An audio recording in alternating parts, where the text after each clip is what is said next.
2026 വരാൻ പോകുന്ന നിയമസഭയുടെ മുന്നോടിയായി വരുന്ന ഒരു ഇലക്ഷനാണെന്ന് തദ്ദേശ തിരഞ്ഞെടുപ്പ്. നമുക്കറിയാം, നമ്മുടെ തദ്ദേശ സ്ഥാപനങ്ങളിലേക്ക് വേണ്ടിയിട്ടുള്ള ഒരു മത്സരമാണ് വരാൻ പോകുന്നത്.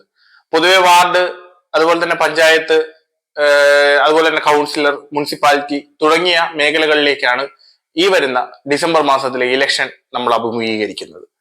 ഇവിടെ രാഷ്ട്രീയ കക്ഷികൾ അവരുടെ എന്താ പറയാ ഒരു പ്രാദേശിക വികാരം, അതിനെയാണ് നമ്മൾ ഈ ഒരു ഇലക്ഷനിൽ നിന്നും തിരിച്ചറിയാൻ പോകുന്നത്. പൊതുവെ രാഷ്ട്രീയമായിട്ട് ഇതിന് വലിയ സ്വാധീനമുണ്ടെന്ന് ഞാൻ കരുതുന്നില്ല.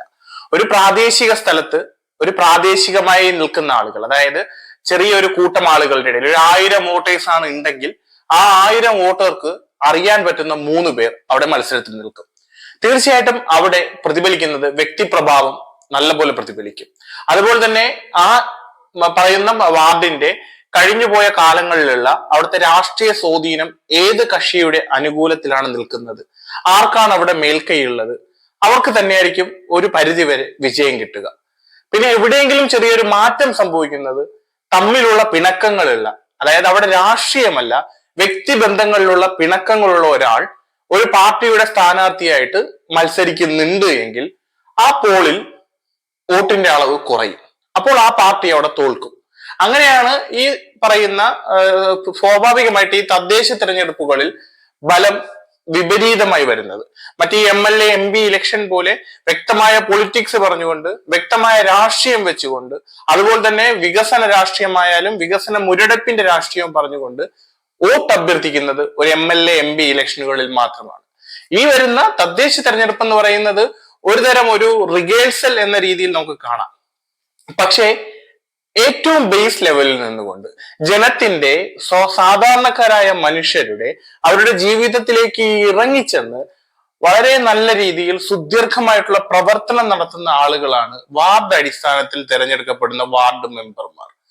അവരുടെ ഒരു മാസ ശമ്പളം എന്നൊക്കെ പറയുന്നത് വളരെ തുച്ഛമായിട്ടുള്ള ഒരു ശമ്പളമാണ്.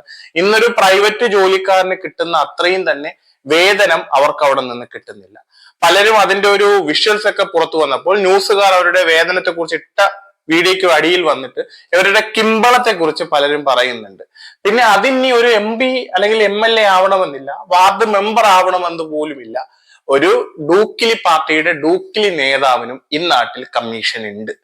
കമ്മീഷൻ സ്ട്രക്ചറിൽ തന്നെയാണ് ഇവിടെയുള്ള മിക്ക കാര്യങ്ങളും നടന്നു പോകുന്നതും. അത് പലരുടെയും ആവശ്യങ്ങൾക്ക് വേണ്ടി അവർ സമീപിക്കുന്ന ഈ പറഞ്ഞ ഡൂക്ലി നേതാവ് പോലും ഇന്നിവിടെ പൈസ മേടിക്കുന്നുണ്ട്. പക്ഷെ വളരെ സുദീർഘമായിട്ട്, വളരെ ആത്മാർത്ഥമായിട്ട് തന്നെ ഏൽപ്പിക്കുന്ന കർത്തവ്യത്തിൽ ഒരു തരത്തിലും മായം ചേർക്കാത്ത ഒരുപാട് പേർ ഇന്ന് നമ്മുടെ വാർഡ് അടിസ്ഥാനത്തിൽ പ്രവർത്തിക്കുന്നുണ്ട് എന്നുള്ളത് സത്യമായിട്ടുള്ള ഒരു കാര്യമാണ്. അവിടെ പൊളിറ്റിക്സ് മാറ്റി വെച്ച് തന്നെ നമ്മൾ ആ ഒരു വിഷയത്തെ അംഗീകരിക്കണം. കമ്മ്യൂണിസ്റ്റ് പാർട്ടിയിലായാലും കോൺഗ്രസ് പാർട്ടിയിലായാലും BJPയിലായാലും അതിന് മുസ്ലിം ലീഗിന്റെ ഘടകകക്ഷി പാർട്ടികളിലായാലും ഇത്തരത്തിലുള്ള ഒരു കാഴ്ച നമുക്ക് കാണാൻ സാധിക്കും.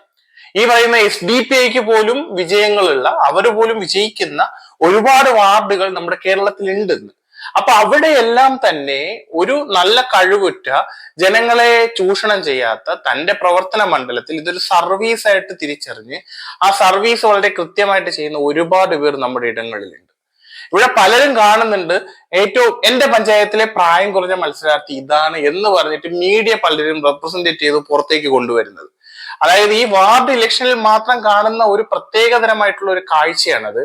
തീരെ പ്രായം കുറഞ്ഞ ആളുകളെ തന്നെ അവരുടെ ഒരു രാഷ്ട്രീയ അവബോധം വളർത്തിയെടുക്കുന്നതിന് വേണ്ടിയിട്ടും സമൂഹത്തിൽ ഇറങ്ങി പ്രവർത്തിക്കാനുള്ള അവരുടെ കഴിവിനെ ഒന്ന് പ്രോത്സാഹിപ്പിക്കുന്നതിന് വേണ്ടിയിട്ടും അവരെ ഒന്ന് എൻകറേജ് ചെയ്യുന്നതിന് വേണ്ടിയിട്ടും പുതിയ രാഷ്ട്രീയത്തിലേക്ക് കടന്നു വരുന്ന പുതിയ തലമുറയ്ക്ക് ഒരു പുതിയ സ്റ്റെപ്പ് വെക്കുന്നതിനുള്ള ഒരു വഴിവെട്ടി കൊടുക്കുന്നതാണ് അതുകൊണ്ട് ഇവിടുത്തെ രാഷ്ട്രീയ പാർട്ടികൾ കരുതുന്നത്. തീർച്ചയായിട്ടും ഒരു പരിധി വരെ അത് വിജയിക്കുന്നുമുണ്ട്. ഇവിടെയുള്ള യുവത്വത്തിനെ തിരഞ്ഞെടുക്കാൻ മലയാളികൾ ഒട്ടും പിശക് കാണിക്കാറില്ല. കാരണം ഒരു ചെറുപ്പക്കാരനാണ്, ഒരു ചെറുപ്പക്കാരിയാണ് അവിടെ മത്സരിക്കുന്നുണ്ടെങ്കിൽ മത്സരിച്ചു പോളിയും ആ മത്സരാർത്ഥിയെ വിജയിപ്പിക്കുവാൻ അവിടുത്തെ ഒരു രാഷ്ട്രീയം നോക്കാറില്ല.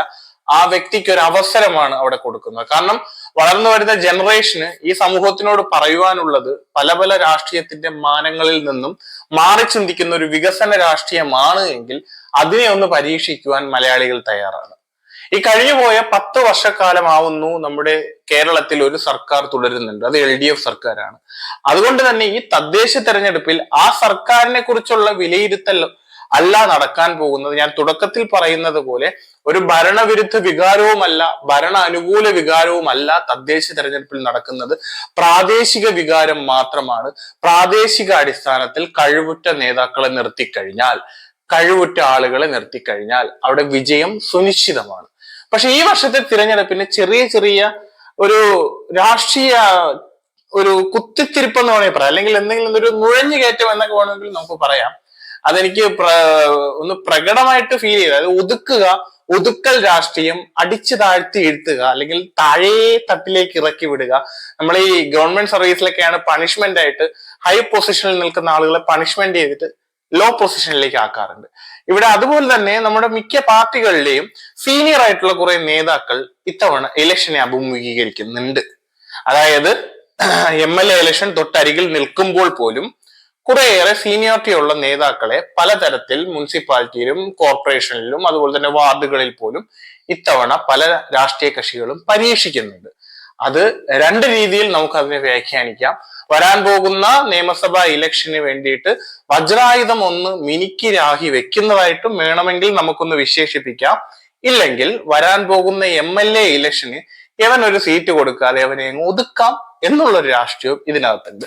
അത് എന്താണ് എന്നുള്ളത് മലയാളിയുടെ യുക്തിബോധത്തിനും രാഷ്ട്രീയ ബോധത്തിനും ഞാൻ അങ്ങ് വിട്ടുതരികയാണ്.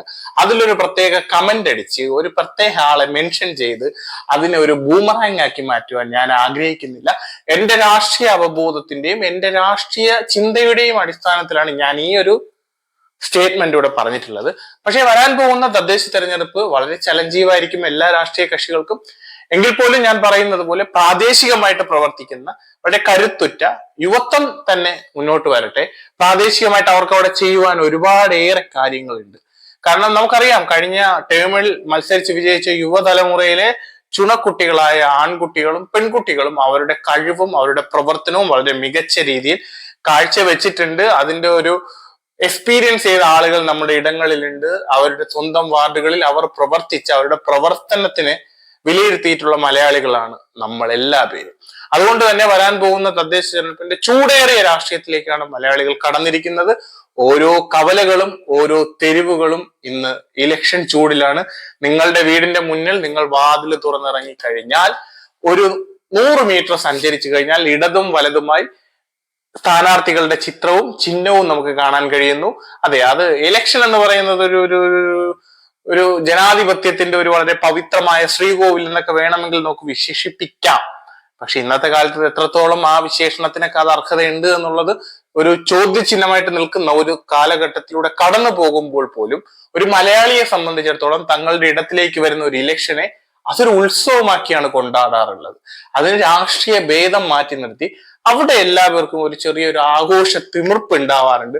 നമ്മളെ കലാശക്കൊട്ടൊക്കെ എന്ന് പറയുന്നത് വളരെ റൊമാൻറ്റിഫിക്കേഷൻ ആവുന്നത്. അതായത് പാർട്ടി മാറ്റി നിർത്തി കഴിഞ്ഞാൽ 3 കൊടികളും അതുപോലെ തന്നെ ചെറിയ ചെറിയ കക്ഷി പാർട്ടികളും വന്നിട്ട് ഒരു ജംഗ്ഷനിൽ കൂടിയിട്ട് നടത്തുന്ന കലാശക്കൊട്ടൊക്കെ എന്ന് പറയുന്നത് വളരെ എന്താ പറയുക, ഒരു പൂരം കണ്ടിറങ്ങുന്ന ഒരു ഫീൽ നമുക്ക് കിട്ടാറുണ്ട് ചിലയിടങ്ങളിൽ. അപ്പോൾ ആ പോക്കറ്റുകളും ഇപ്പോൾ ചെറിയ റിമോട്ടൽ ഏരിയകളിൽ പോലും ഇന്ന് ഇലക്ഷൻ ചൂടിലാണ്. ആ ചൂടിന് ശക്തി പകരുന്ന വിശേഷണങ്ങളുമായി നമുക്ക് യാത്ര തുടരാം. ഞാൻ പറഞ്ഞതുപോലെ ഈ പറയുന്ന ഇലക്ഷനുമായി ബന്ധപ്പെട്ടുള്ള വീഡിയോകൾ എന്റെ ചാനലിൽ നിങ്ങൾക്ക് പ്രതീക്ഷിക്കാം. വളരെ വസ്തുതാപരമായി ഒരു തരത്തിലും ചായവില്ലാതെ കറക്റ്റ് രാഷ്ട്രീയം പറഞ്ഞുകൊണ്ട് ആരോടും മമത വയ്ക്കാതെ എന്റെ വ്യക്തമായ നിലപാടിൽ ഉറച്ചു നിന്ന് ശരിയെ ശരിയെന്നും തെറ്റിനെ തെറ്റെന്നും പറയുന്ന എന്റെ രാഷ്ട്രീയ വിശകലന വീഡിയോകൾ തീർച്ചയായിട്ടും എന്റെ ചാനലിൽ ഉണ്ടാവും. നിങ്ങൾ സബ്സ്ക്രൈബ് ചെയ്ത് ഒപ്പം കൂടുക. മറ്റു വിശേഷണങ്ങളുമായി വരുന്നതുവരെ നിങ്ങൾക്ക് എല്ലാവർക്കും നല്ലൊരു ദിവസം ഞാൻ ആശംസിക്കുന്നു.